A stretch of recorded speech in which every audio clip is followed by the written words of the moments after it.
And welcome back to Game Escape, here today with part 3 of our look at Mahjong video games. And today we're going to look at some handheld games and some variations on video game Mahjong. We're going to start with Mahjong Fight Club for the PlayStation Vita, which was released as a launch game for the system in Japan in February of 2012. And this game is a really fantastic handheld version of Mahjong. It is the most recent game to include the licensing for the Japanese Professional Mahjong League, so in that sense it's kind of a spiritual successor to the Pro Kiwami Mahjong series.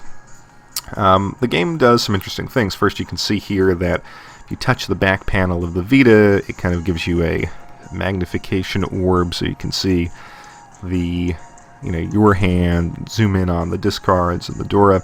Kind of a gimmick, really, but cool nonetheless. The game is very challenging, and the key mechanic here is you're going to play against some computer opponents, just sort of random CPU opponents, or you can play against the pro players from the league, in which case the AI is really ramped up. And you're playing here for experience points, which will translate into colored orbs that you get. And there's sort of 3 different color categories corresponding to difficulty. And each time you play just a one-off match, or you play in one of the computer tournaments in the game, you're constantly accruing these orbs, and they're always transferred from loser to winner. So the incentive really here is to place first and just collect these orbs and increase your status here within the game. The other kind of cool feature that I really haven't tried out, but is available, is online play, and you can play against people throughout Japan, and also, I believe, play against players in Japanese who are playing currently in Japanese arcades, but I believe you need to sign up for this feature, and there may be a cost involved. So if you've tried it out, let me know how it works, but definitely a cool feature to have. This game is available on the Vita, as I said, but it's also been ported to so many other platforms over the years. It was actually a launch game, a version of it was a launch game for the PlayStation Portable in Japan. It is on the Nintendo DS, it is on the Wii, the PlayStation 3, and all the games are very similar. The Vita game, however, is the most polished. It has the most up-to-date roster, and it's a lot of fun. But regardless, it is a great handheld version of Mahjong for any system, and it will keep you engaged and challenged for a number of hours. Just has really nice replayability here. And next up we have a game called Yakuman DS for the Nintendo DS, and this game is a really unique version of Mahjong because it features Nintendo characters. It is put out by Nintendo, and it is, I think, a lot of fun to almost have what I would call a Mario Kart sort of feel to what is a pretty challenging Mahjong game. The focus here is on variety in characters and variety in the kind of skills and luck that certain CPU players have. So, Luigi will play very much different from Mario, from the princess. They each have different skill sets, and they each seem to have varying degrees of luck.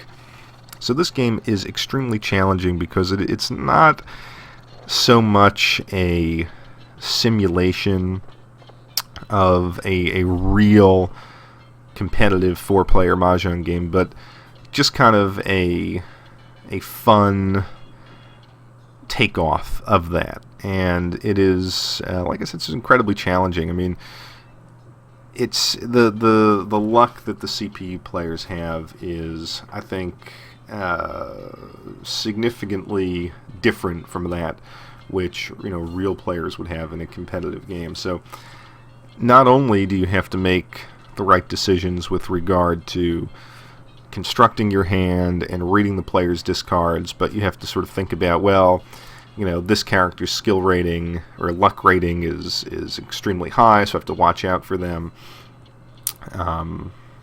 Some players will some characters sort of open up their hands all the time, which you really would not see in a competitive game. Nonetheless, it is a lot of fun if you are familiar with the rules of Mahjong, you've played some other Mahjong video games, and you can appreciate what Nintendo is trying to do here. And if that's the case, I think this game is highly recommended. It's a little expensive. I picked it up on PlayAsia for, I think, $62 or $63. It is currently out of stock, and I actually am excited to have it because I just think it's one of the rarer and more unique licensed Nintendo games. Of course, the DS being region-free, you can import it, play it without issue. So if this appeals to you, if you like Mahjong, you've had some experience with the genre, and you're a Nintendo fan, you really can't go wrong with this title. And to kind of round things out here and end this three-part look on Mahjong video games, we're going to take a look at some variations on the genre. And we're going to begin with a game that is a little bit hard to pronounce, but I'll give it a shot. It's Ide Yosuke Meijin no Shinmisen Mahjong. I'll just call this Ide Yosuke Mahjong, which I believe Ide Yosuke is kind of like a Mahjong player, guru, teacher sort of thing, and this series has been around since the Famicom, at least. And the reason that I'm showing this to you is that it presents the game in a slightly different way. Rather than having the standard four-person Mahjong table representation where you'll have, if you're player one, there will be a player to your left and right and someone across from you, it actually presents your opponents in basically a line, sort of top to bottom. And the focus here is on having unique and kind of crazy character designs, and much like the more modern game that we looked at, Mahjong Dream Club, it tries to present the tactile aspect of the game with players' hands sort of hovering over various tiles and trying to figure out which one to discard. And also, like the Dream Club game, it is actually incredibly slow, and I think the clever, interesting player animations really can't make up for the fact that it will take you a while to complete a game of Mahjong. I mean, it takes a while to complete a round, let alone an 8-round game. That's not to say that the rules are any different or that it's a bad game or games that look like this are bad games. I just wanted to make players aware that if you start getting into Mahjong and you import particularly Saturn games, some will look like this, and it's kind of a matter of taste, but I definitely prefer the more standard simulation setup where it actually looks like you're sitting at a Mahjong table. But, a lot of the times Mahjong games on the Saturn will be relatively cheap to import, and if you see one of these for $3 or $4, you can give it a shot. This one was a little bit more expensive. It was in the $20 range because I think it's a Capcom title, and the character designs are kind of amusing and interesting. But there are others out there. There's, I think, something called Tokyo Mahjong Land, which plays very, very similar to this, and you can have that for somewhere between $4 to $6.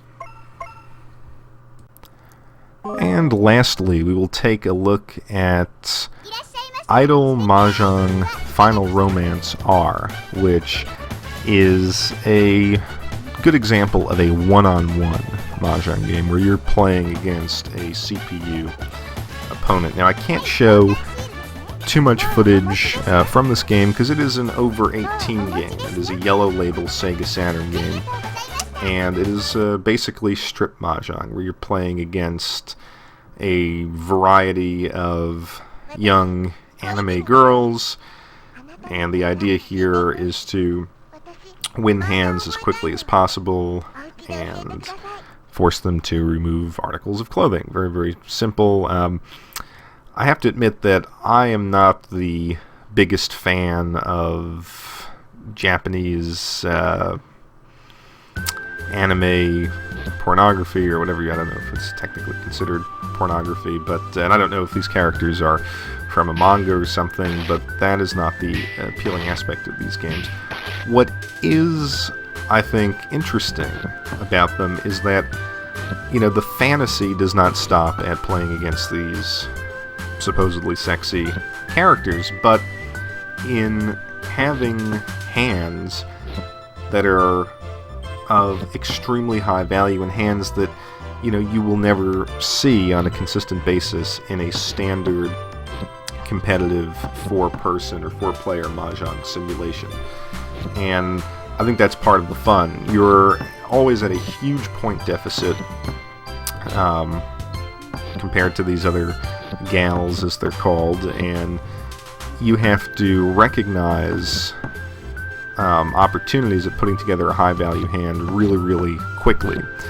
And I think actually there's some instructional value in that. You know, once you are familiar with the basic rules of Mahjong, you can come to a game like this and just test out and see, you know, well, what is that, you know, Yakuman hand, or can I put together a string of Baimon hands? And if you're not offended by the imagery in these titles, then, you know, definitely give it a shot. I think also it's decent practice at reading your opponent's discards, because you only have to pay attention to one opponent, so you can apply the strategies that I talked about in the first video, which is, you know, adding or subtracting 3 to the number tile discarded to figure out, you know, what it should be safe and what not, what is not safe. This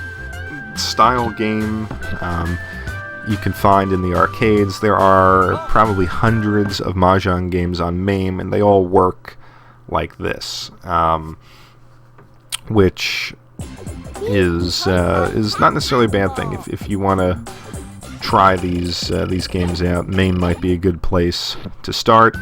If you were collecting for the Saturn, these games are all over the Sega Saturn, and you know, they can be fun if you're willing to be a little bit open-minded and give them a shot. And that will end our look at Mahjong video games. I hope this has been instructive. I hope that more American players or Western players will get into this game, because it really is fun. And, you know, hopefully getting into the video game versions of it will be an impetus to actually learn the full game. If you check out the links below, as I've said, there are some really, really great resources that will teach Mahjong to you in all of its complexity.